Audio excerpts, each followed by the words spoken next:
Karibu kwenye exclusive za Ava TV. Mimi naitwa Latifa Anafi. Nyuma ya kamera hapo ni Asha Kabuga. Hakikisha unatufuata kwenye mitandao yetu ya kijamii. YouTube hakikisha pia una subscribe, lakini pia Instagram unatufuata ama kutufollow.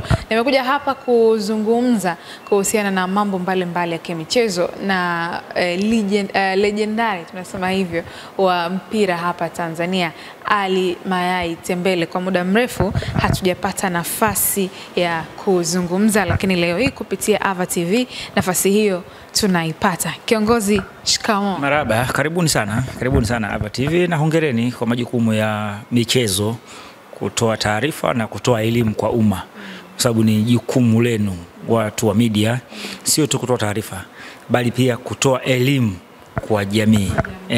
Kwa hiyo hongereni sana kwa kuendelea kutoa elimu kwa jamii, na specifically katika michezo na mchezo wa mpira wa miguu. Asante sana, naipokea na naichukua kwa uzito. Karibuni sana. Kwa juu sana leo. Of course, ndio, na tunazidi kusogea. Sawa, mimi nisimalize maneno. Tuende moja kwa moja kwenye mada ambayo nimepanga leo hii kujadili na wewe. Kwanza ni kwenye ushiriki wa timu 4 kwenye michuano ya kimataifa. Tuanze na hizi mbili ambazo zinashiriki kwenye ligi ya mabingwa. Young Africans yupo ambaye ni bingwa mtetezi kwenye ligi, anakwenda kutupa karata yake kwenye hatua hii ya awali dhidi ya Silver Strikers kutokea pale Malawi, na tayari wameshawasili pale. Neno lako pia ni lipi kulinganisha na performance iliyopita kwenye michezo iliyopita kuelekea mchezo huu ambao utatoa taswira ya wao kutinga hatua ya makundi? Kwa kweli kwa timu zetu hizi unazungumzia, ndio unazungumzia Yanga, unazungumzia Simba, lakini unaona kabisa kwamba kwa timu zetu hizi sasa hivi kwa miaka hii ya karibuni umeona kabisa, yani focus imekuwa ni kujikita kwenye mashindano ya kimataifa. Yani hiyo tu yenyewe ni moja kati ya kitu ambacho kinaonesha hatua tuliyopiga. Ukiangalia ni kweli kwamba Yanga, hata umesikia baadhi ya washabiki kutokana na performance ya, na hata maneno yalizuka mengi sana kwenye ile mechi dhidi ya Mbeya City, ile mechi ambayo imekwenda sare. Zilikuwa nyingi mashabiki nyingi sana, kwa sababu wachezaji hawajazoea kile ambacho walikuwa wakiona kwa maana ya performance, aina ya mpira ambao waliocheza siku ile. Kwa hiyo moja kati ya kitu ambacho, lakini ukiangalia kwa uwezo mchezaji mmoja mmoja, bado timu zetu wachilia mbali Yanga hata Simba, kwa uwezo mchezaji mmoja mmoja bado wote ina wachezaji ambao wanakidhi ushindani wa kimataifa, kama hivyo ambavyo ulivyoona timu zote mbili yani zishafika katika hatua za mbali katika michuano hii ya CAF Champions League, lakini pia kwenye CAF Confederations Cup wote wameshaingia kwenye hatua ya finali. Ni moja kati ya kitu ambacho kina push yani wafike mbali zaidi. Kwa hiyo ukiangalia unaona kabisa kwamba kwa hatua waliopiga mentally, yani tayari automatically yani wanakuwa na extra determination, kwa sababu mtu yani kama vile unaposikia njaa, unajua unaposikia njaa automatically huwa hausukumi na mtu aisee njoo ule, mwenyewe utakikimbilia chakula. Kwa hiyo ndo hali ambayo walionayo specifically vilabu vyetu hivi. Ni kweli mabadiliko ya technical bench haya yaliyofanyika, ndio kuna baadhi ya changamoto ambazo wamekutana nazo, lakini ukiangalia kwa performance na uwezo wa mchezaji mmoja mmoja, timu zetu bado zina uwezo wa kupata matokeo. Na hasa ukiangalia katika ratiba ya mashindano haya, kama ulivyoona kwenye hatua ya awali kwenye mechi za kwanza, jinsi ambavyo timu zilivyocheza, Yanga iliyomfunga magoli 5 jumla, ndio Simba walishinda kule na hapa wakaja kupata sare lakini wakavuka. Kwa hiyo lakini unaona kabisa kwamba ukilinganisha na washindani, nafasi ni kubwa sana, kwa sababu ya kwanza ya uwezo wa mchezaji mmoja mmoja. Kwa hiyo kikubwa ni mbinu za mwalimu,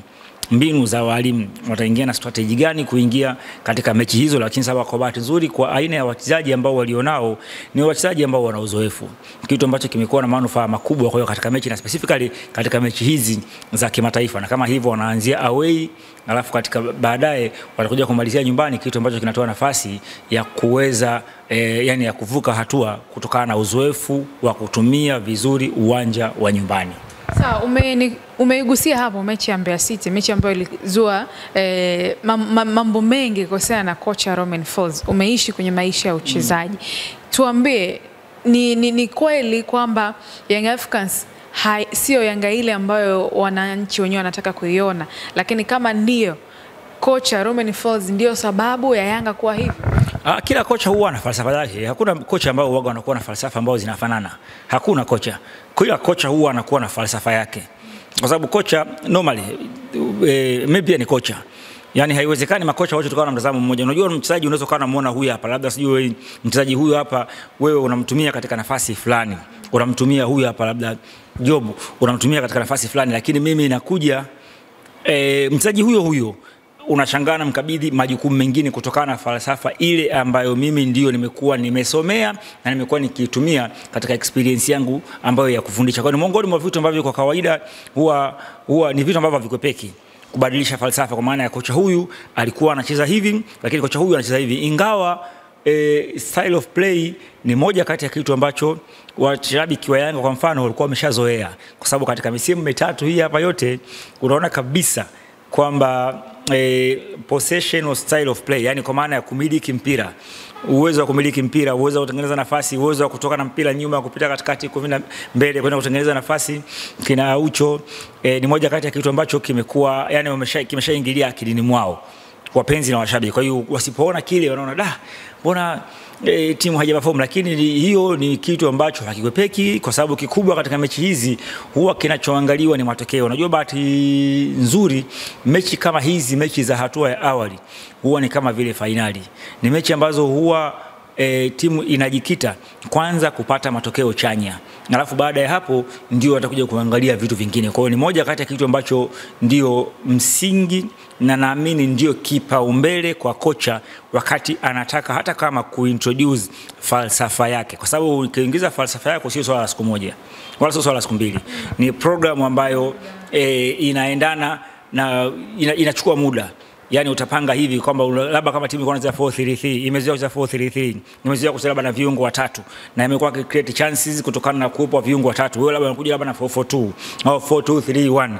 Kwa hiyo inategemea sana na wachezaji waliopo, lakini pia inategemea na uwezo wa yani uharaka wa kuadopt yale maelekezo ambayo wewe kocha utawapa wachezaji hao kwamba wakati fulani walikuwa wanacheza hivi lakini sasa hivi unawabadilishia majukumu. Kwa hiyo ni miongoni mwa kitu ambacho hakikopeki, isipokuwa kikubwa kwa sasa ambacho mimi naamini kocha atajikita kwenye result oriented, kwa maana ya matokeo kwanza alafu performance itakuwa baadaye. Kuna maingizo mapya ambayo wameyafanya katika dirisha lile la usajili, nyota wapya wengi kwenye nafasi mbalimbali, kiungo na kwenye nafasi hizo. Wamekuja kuongeza nini ndani ya klabu ya Yanga? Umemtaja hapo Khalid Aucho ambaye aliondoka na wameingia wengine kwenye nafasi yake kama kina Bala Conte na wengine. Wameongeza of course watu unajua replacement watu wanataka replacement kama ile Aucho aje kama Aucho, aliondoka sijui Mayele aje kama Mayele vile. Sasa hicho kitu huwa sio kazi rahisi kupata mchezaji kama yule. Kikubwa ni kuangalia majukumu ambayo walikuwa anayatekeleza. Je, kuna gap pale ambapo yani ile kutekeleza majukumu yale? Of course kwa Conte ndio siwezi kulinganisha labda na midfielder labda aliyopita aliondoka, lakini kwa aina ya style of play ambayo anayo mwalimu ambayo atakayotaka inategemea sana style of play ambayo mwalimu atakuwa anahitaji wacheze. Lakini kwa maana ya ile quality ya kucheza mechi za kimataifa ni wachezaji ambao wanakidhi na wana uzoefu wa kucheza mechi za kimataifa. Kikubwa ni majukumu ambayo kocha anawapa kutokana na capacity yao, kutokana na uwezo wao. Hicho ndio kitu ambacho wapenzi na washabiki huwa wanatakiwa kujua, kwa sababu wakiondoka fulani basi aje kama fulani, hiyo huwa ni kitu ambacho hakiwezekani. Kwamba talent, kila mtu anakuwa na talent yake katika wachezaji, kila mtu anakuwa na uwezo wake extra. Wamemuongezea pia kocha msaidizi kutokea pale Malawi. Atakwenda kuongeza chochote kwenye benchi la ufundi kwenye utendaji? Nafikiri hiyo modality hiyo ukiona kama wametumia hivyo, nafikiri lazima utakuwa wamekaa kamati ya utendaji na kufanya maamuzi. Ukiona hivyo ujue inaonekana bado kuna mahitaji hayo. Yani umeona kuna na haja ya kushare experience, kwa sababu kocha yule ni msaidizi ambaye kocha shakuwa kocha wa timu ya taifa, ina maana na uzoefu mkubwa mechi za kimataifa.